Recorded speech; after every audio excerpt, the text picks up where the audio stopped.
Damos paso al primer ponente presente. Ya empezaremos a disfrutar las conferencias aquí. Y antes de pasar a, mm, a escuchar y a dar esa visibilidad y ese protagonismo que queremos darle este año a las propias personas que padecen las enfermedades raras, damos paso a don Francisco Javier Afonso López, coordinador de la Estrategia de Enfermedades Raras de Canarias, de la Dirección General de Programas Asistenciales del Servicio Canario de la Salud.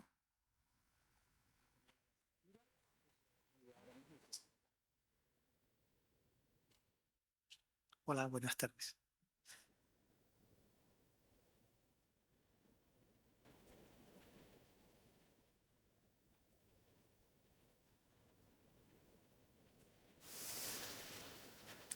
Bien, en Canarias hemos desarrollado una estrategia de enfermedades raras. Yo he sido el coordinador de la estrategia junto con una persona que ya falleció, con Teresa Flores, que ha sido una mentora durante todo el periodo del desarrollo. Y también mencionar que en la elaboración de este documento hubo un jefe de neurología en la Candelaria que también participó muy activamente y que durante la elaboración también murió. Entonces, de hecho, la estrategia lleva una mención especial a Fernando Montón. La estrategia en sí, lo que voy a hacerles es un barrido breve. No voy a entrar en una definición de las enfermedades raras como ya han hecho previamente y voy a ir a hacer un poquito más de inciso de cómo estamos implementándola y qué es lo que estamos haciendo, ¿no? Es decir, siempre teniendo en cuenta lo más importante y es lo que está aquí hoy, es decir, el paciente. Yo he sido clínico durante más de 30 años y solo en este último periodo de mi vida lo he dedicado a la gestión, pero no desde un punto de vista político, sino desde un punto de vista técnico, para intentar dar esos recursos ya no solo para un paciente, como he estado haciendo durante más de 30 años, sino para todos los pacientes que pueda al mismo tiempo, en este caso para las enfermedades raras. Las descripciones que ven ahí del número de pacientes en el mundo, desde 263 millones hasta unos 75.000 que tenemos en Canarias, es una visión global y estimativa, ¿no? Y que estamos hablando en el conjunto total de más de 7.000 enfermedades, pero eso no significa que nosotros tengamos identificadas esas 7.000 enfermedades en Canarias. En Canarias tenemos identificadas y registradas unas 3.400 aproximadamente, al igual que en España, a través del Ministerio de Sanidad, no exactamente a lo mejor todas las mismas, pero sí también esas 3.400 y algo, ¿no? El Ministerio unas pocas más que nosotros. Luego, las variantes genéticas que vamos teniendo, que de estas enfermedades, que son más de un 80% de estas enfermedades tienen una identificación genética, podemos tener variaciones genéticas. De hecho, por ejemplo, las distrofias hereditarias de retina, que son más de 300 enfermedades con sus variantes, nosotros en Canarias tenemos identificados unos 40, dentro de esas enfermedades, unas 40 con unos genes determinados, que aún siendo las mismas enfermedades en la península, las variaciones genéticas cambian respecto a las nuestras. Eso fue uno de los últimos estudios que hizo la Fundación Jiménez Díaz con las muestras que se mandaban para hacer los estudios nuestros, ¿no? Fue bastante interesante ver esa variación, ¿no? Respecto a lo que, ahora que me acabo de acordar, lo que comentaron en el hierro antes, quizás un aspecto a considerar que es propio de nuestras islas y sobre todo en las generaciones antiguas es el endemismo. Una isla más aislada que el hierro hasta hace prácticamente 50 o 60 años, significa que esa población estaba cruzándose una con otra, ¿no? Igual que hacían las realezas antiguas en Europa y que son los que se transmitían unas enfermedades y aumentaban progresivamente el número de afectados. No voy a entrar en toda la descripción esta, pero sí tener en cuenta que una enfermedad rara, aparte de ser de menos de 5 personas por cada 10.000 habitantes, son crónicas, son discapacitantes, generan una gran morbilidad con un incremento de la mortalidad. Es decir, hay una serie de características que incluyen el no tener un tratamiento, muchas de ellas curativo, y que requieren rehabilitación y muchísimos recursos, ¿no? Entonces, el abordaje de este tipo de enfermedades es bastante complejo.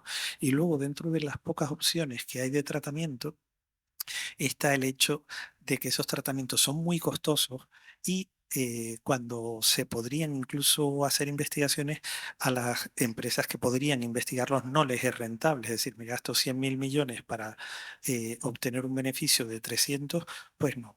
En ese sentido, Europa sí que está apostando dentro del aspecto de la investigación por fomentar que estos laboratorios investiguen con presupuestos europeos e intentar facilitar de alguna forma que esos medicamentos huérfanos puedan llegar a los pacientes. Lo único que eso es un reto que está comenzando y que queda mucho por andar. Esto un poco lo que les estoy poniendo son imágenes paralelas respecto a lo que estoy hablando de cómo se desarrolló la estrategia, qué metodología se utilizó. En la síntesis es la estrategia en sí, que está publicada desde hace un año, es un análisis de situación donde hacemos un análisis del marco normativo, es decir, cómo están todas las normativas en Europa, en España y en Canarias. Segundo, un marco estratégico donde hacemos un análisis en el documento de la parte epidemiológica, cómo estamos en recursos desde el punto de vista de farmacia, de rehabilitación, de recursos de profesionales, de si necesitamos unidades o no necesitamos unidades. Bien, todo esto lo hacemos con un grupo de profesionales que son más de 40 profesionales del Servicio Canario de Salud y algunos de fuera y con algunas asociaciones de pacientes, como ya saben, que estuvo Feder y Juan Carrión fue uno de los revisores externos del documento, ¿no? Por parte de las asociaciones. Y el documento al final termina en una... Perdón, a ver si me voy a sentar todo esto porque quiero ir a un... Termina en una estructura en la que establecemos una definición de las áreas de mejora, donde es lo que llamamos un análisis DAFO de debilidades, oportunidades, amenazas y facilitadores, ¿no? Que lo identifican todo el grupo de trabajo a lo largo de casi 2 años y algo. Se prolongó el desarrollo de la estrategia y debido a un agente externo no previsto que se llamaba COVID, y que nos obligó a replantearnos la forma de trabajar porque ya no podíamos trabajar presencial. A pesar de eso, continuamos más lentamente con la elaboración de la estrategia y llegamos a final de 2022 con un documento que tiene 7 líneas estratégicas, 18 proyectos y dentro de cada uno de esos proyectos hasta un total de 64 medidas. Entonces, eh, dentro de esto ven una serie de aspectos que forman lo que es el objetivo general de la estrategia, luego otro que es el objetivo, tenía sus objetivos específicos y aquí está la descripción de hasta 64 medidas que llevan. Entonces, estas son las 7 líneas estratégicas, donde un aspecto poco visible, y lo quiero comentar porque luego voy a dedicar un poquito más de tiempo a qué es lo que estamos haciendo, qué es lo que realmente importa, ¿no? Es la parte de sistemas de información. La parte de sistemas de información es esencial. Eso significa que lo que no registramos no existe. Y lo que no podemos consultar tampoco existe. Es decir, si yo tengo un paciente que se va con un informe, como estoy hablando con algunos de ustedes, y que va con un informe en la mano, que lo ha conseguido en la península, que lo ha conseguido en Alemania, pero que nosotros no tenemos una trazabilidad, ni tan siquiera tenemos acceso a sus genes ni a sus familiares, realmente empieza a ser algo como muy poco accesible. Y además de eso, el que esa información tenga un carácter bidireccional, ¿no? Es decir, tanto desde atención primaria, atención hospitalaria y dentro de los propios recursos de atención hospitalaria. De manera que podamos consultar a alguien y que ese alguien a quien consultamos no le tengamos que llevar papeles en la mano, sino que directamente acceda a nuestra historia clínica con los permisos que corresponden y pueda consultar todo lo que se está haciendo con nosotros y además de eso, que es algo que le voy a contar ahora nuevo, que puede incluso hacer propuestas desde el punto de vista diagnóstico y terapéutico y que queden registradas en nuestra historia. Con lo cual nuestro profesional, sin moverse desde su despacho, pueda tener esa bidireccionalidad de la información. Entonces, eso es un proyecto nuevo que les cuento ahora al final. Entonces, estas son las 7 líneas estratégicas de abordaje, el acceso a los tratamientos, la concienciación y educación de la población, que resaltar la importancia que cada vez veo más de las asociaciones de pacientes no solo ya para representar, demandar, no, para participar en el alcance de los proyectos que realicemos. Es decir, las asociaciones de pacientes es algo que tenemos que potenciar porque tienen un acceso a los pacientes, a la información, a la formación y a la concienciación tanto de los pacientes, del entorno de esos pacientes y de sus familiares, que nosotros desde un servicio de salud no llegamos hasta el municipio. Los ayuntamientos tienen una labor en ese sentido también importantísima, con lo cual todo lo que podamos suministrarles, apoyarles en recursos, es algo que al menos yo lo tengo muy, muy claro, y como sigo estando en la parte de la coordinación de lo que es el documento y de establecer los recursos, de cómo distribuirlos lo más prontamente posible para que intentemos acercarnos a esas 64 medidas, pues bienvenidas sean las asociaciones en ese sentido, ¿no? Son colaboradores. Aquí les hago una descripción de los 18 proyectos dentro de cada una de las medidas, y recuerden que cada uno de ellos tienen, dentro de cada una de las líneas estratégicas, que cada uno de ellos tiene sus medidas que se desglosan dentro del significado de esa línea estratégica. Las pueden consultar perfectamente dentro de la estrategia. Y verán en la estrategia también que existen unos colores en cada una de esas medidas, en una barra lateral vertical, que habla de primer año, segundo y tercer año, cuarto y quinto año, ¿no? Primero, segundo, tercero, cuarto, cuarto y quinto. En realidad es una estrategia prevista para 4 años, no para 5 al final, y según los colores estamos estableciendo la priorización que estableció el grupo de trabajo de cuáles son las más significativas, más importantes, para agilizarlas prioritariamente a otras. Eso no significa que no hayamos estado trabajando muchas de ellas a la vez, porque hay algunas que hay que comenzar desde antes incluso de acabar la estrategia. Empezamos con un formulario de registro de enfermedades raras, que nos ha llevado casi 2 años y algo el construir ese documento, esa herramienta desde el punto de vista de la estructura semántica del lenguaje informático de comunicación, los comandos que tiene que tener. Ha sido una batalla bastante ardua hasta comentar que ya existe y que ya está operativo, ¿no? Perdón, esto va al revés. Entonces, ¿qué estamos haciendo? No lo van a leer muy bien, pero yo se los comento.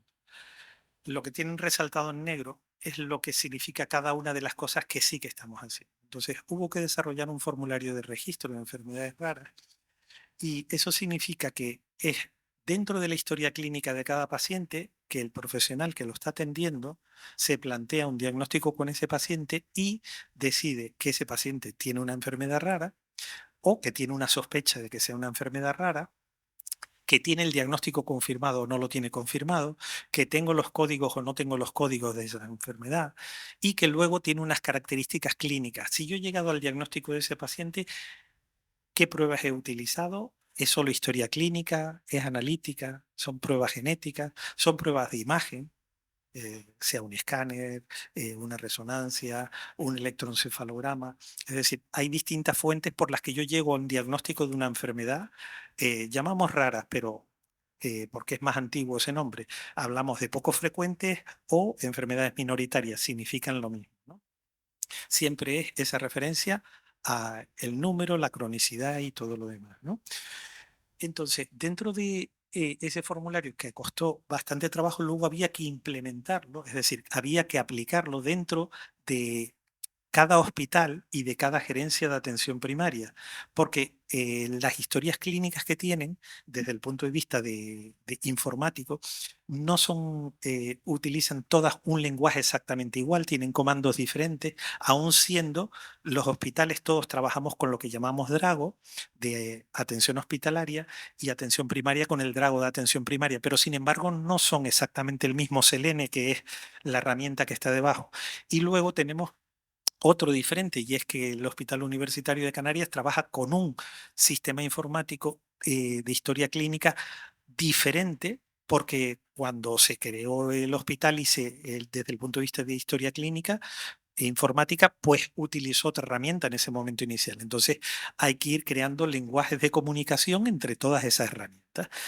Eso es para explicarles lo complicado que ha sido con todo el servicio de historia clínica y con el SECASE, que es un servicio de evaluación que trabaja con toda esa implementación, y con el sistema de informáticos del Servicio Canario de Salud, construir algo que haga que se entiendan todo eso.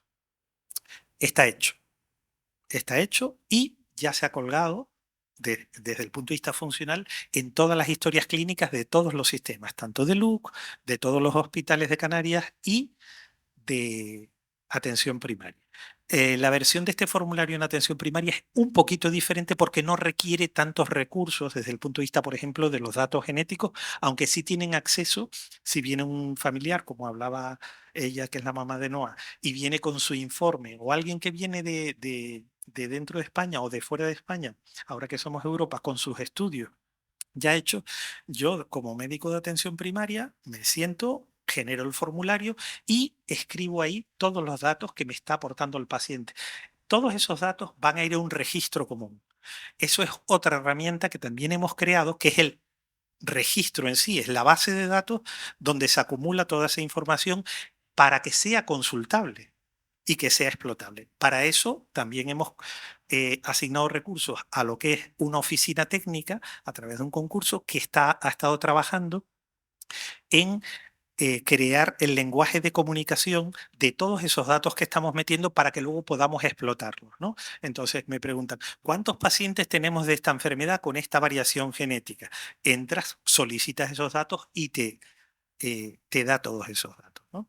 Esto ahora se va a enriquecer de una forma mucho más interesante, es decir, tenemos un registro y tenemos un formulario de registro. Eso es en Canarias. El nuestro ha servido de ejemplo porque en otros sitios de la península de España no lo tenían y el nuestro lo hemos aportado a un proyecto nuevo. Este proyecto se llama Únicas. Es un proyecto español en el que participan. Voy a ir a avanzar un poquito y vuelvo aquí, ¿sí? Esto es un proyecto en el que participan todas las comunidades autónomas y que lo coordina el Ministerio de Sanidad. ¿Esto qué es lo que nos va a dar? El resumen es lo siguiente. Noah está aquí como paciente y su mamá y su familia quieren consultar a un profesional que no es un CESUR, centro, servicio y unidades de referencia, que esos tienen una categorización concreta, sino que quiere consultar a un profesional de neurología pediátrica o de otra especialidad que está en Asturias, pero no es un CESUR. Y entonces su médico de referencia de aquí, su profesional, quiere consultarla a ese médico. A través de este proyecto Únicas va a poder consultar a ese médico, pero no tiene que mandar el paciente allí. Hace una interconsulta a través de la historia clínica y el profesional que está en ese otro hospital va a recibir esa interconsulta sentado en su ordenador y va a tener acceso a toda la historia clínica del paciente que está aquí en Canarias, que puede estar en el Hierro. El paciente no se tiene que desplazar y ahí va a ser propuestas tanto desde el punto de vista diagnóstico, desde el punto de vista de enfoque terapéutico y de plantearle si hay ensayos clínicos porque ese profesional tiene 300 pacientes con esa enfermedad y está desarrollando ensayos clínicos respecto a esa enfermedad en concreto. Entonces ya el paciente no se mueve de aquí, no tienes que pasar por toda una burocracia a través del sistema de personas que te entienden o profesionales que no te entienden, porque evidentemente siempre es persona dependiente todas las decisiones que se toman, y hay personas que están más conscientes respecto a una enfermedad, profesionales, y otros que están menos conscientes o nada conscientes por desconocimiento. Básicamente es eso. Entonces, este proyecto es un proyecto muy ambicioso que se está financiando gran parte con fondos europeos, y este proyecto en Canarias tendría que contar solo con dos nodos. Dos nodos significan dos hospitales. Y esto es un proyecto que empieza de manera piloto con 4 grupos de enfermedades pediátricas. ¿Por qué? Porque empezar con todas las enfermedades raras a la vez significa desbordar el modelo de construcción operativo, digamos, la herramienta, y lo que se trata es de ponerla en marcha, ver qué funciona, ver los errores de cómo funciona o no funciona, y a partir de ahí ya extenderlo al resto de las enfermedades pediátricas y al resto de las enfermedades raras. Bien, en Canarias tendríamos que haber aportado solo dos hospitales y nosotros dijimos que no, que toda Canarias. Entonces, ¿qué lo hacemos? Parte será con recursos de fuera y parte será con los nuestros, ¿no? Lo que vamos a hacer nosotros es que sale con el nombre solo de 2 hospitales. Un segundo. Sale con el nombre de 2 hospitales, que es el Hospital de la Candelaria y el Chuimi, porque son los dos que llevan las unidades de enfermedades raras de referencia de Canarias.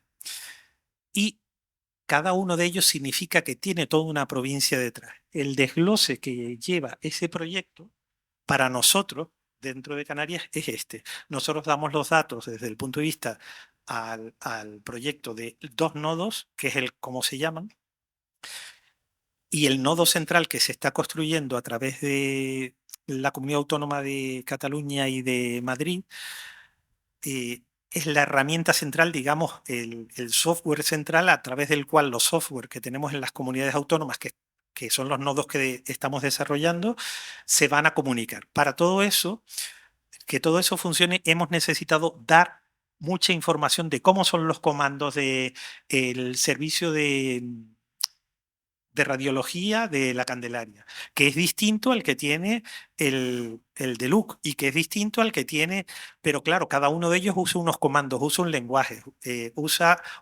visual, un lenguaje de texto.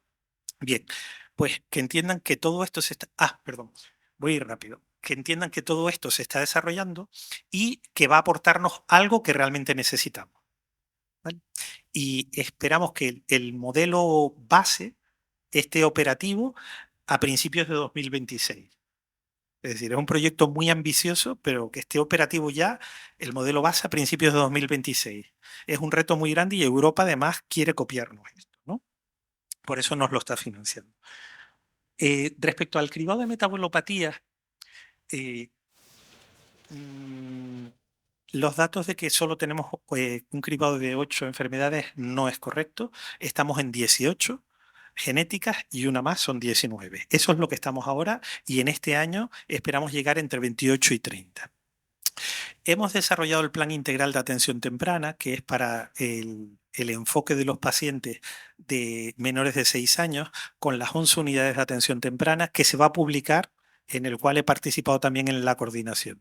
Estamos implementando el protocolo de distrofias hereditarias de retina respecto a un caso que me comentaban de una madurosis antes, que también lo estamos implementando, que son 300 enfermedades raras. Vamos a publicar en breve, respecto a Teiguela, la estrategia canaria de enfermedades neurodegenerativas, que está pasando por los últimos revisores y apreciaciones, y que todas las aportaciones que quieran hacernos, bienvenidas sean, porque la ENA, además, dentro de las enfermedades neurodegenerativas, es de la de mayor morbimortalidad y complicaciones que tienen los pacientes y que hay que darles los mayores recursos para una buena calidad de vida, porque además desde el punto de vista cognitivo es una de las enfermedades que siempre mantiene el nivel cognitivo como si no estuviese enfermo de absolutamente nada. Y algunos otros proyectos que también tenemos en marcha que, aunque no son visibles, sí que se están haciendo. Eso no quita que todos los recursos que pongamos son pocos. En cuanto a las unidades de genética, no es verdad que solo haya un genetista solo en Canarias.